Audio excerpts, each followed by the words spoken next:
While gene therapy is used mainly with modifying humans, genetic engineering can also be applied to animals. This would be called a genetically engineered animal or a transgenic animal.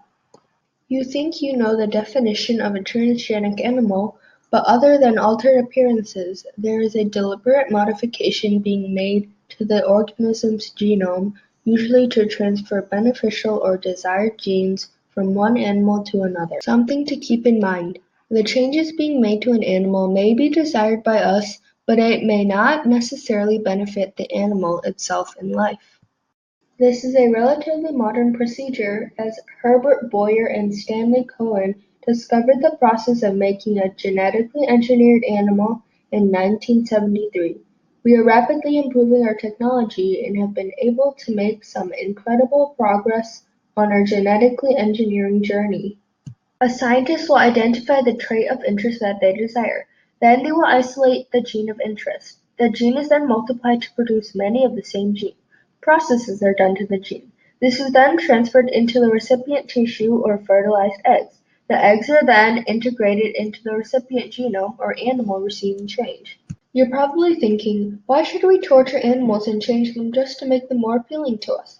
Well, genetic engineering isn't just beneficial to us, it can help the animal become disease resistant, parasite resistant, and withstand stress. Despite all this, many of the animals that we modify are for use in our food supply. While many animals have been successfully modified, the FDA has not yet permitted GE animals to be used as our food. Scientists have found a method to add the omega-3 fatty acids to pigs. Omega-3 is an acid commonly found in fatty fish such as salmon. Since the Western diet is mainly focused on omega-6 heavy meats, like pork, researchers have successfully managed to create pigs that convert omega-6 to 3. Another reason for this procedure is that fish contain the most amount of natural omega-3. The problem here is that people, especially pregnant women, worry about the mercury contamination in fish. By adding omega-3 into pigs, there is little to no fear of mercury contamination. Today there is a depleting fish supply everywhere, while pigs are a very common meat source.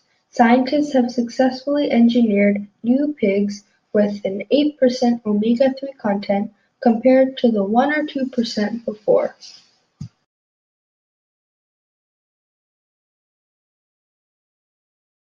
Doctor Goaz Label and his team were successful in reducing the amount of BLG, a whey protein not found in human milk, in cow's milk. The reason for doing this procedure is that 2 to 3% of infants are allergic to cow's milk, and BLG make up a large part of cow's milk. Although children have these milk allergies in the first years of life, there are rare cases when these allergies last to adulthood. Doctor Label's team first tested out their technique on mice, then produced a female calf and stimulated her to produce milk. This calf was Daisy, and she was genetically engineered to target BLG protein that is normally present in cow's milk. This resulted in Daisy's milk having 96% less BLG and more than twice the normal amount of casein protein. This means that the procedure does not diminish any of the milk's nutritional value.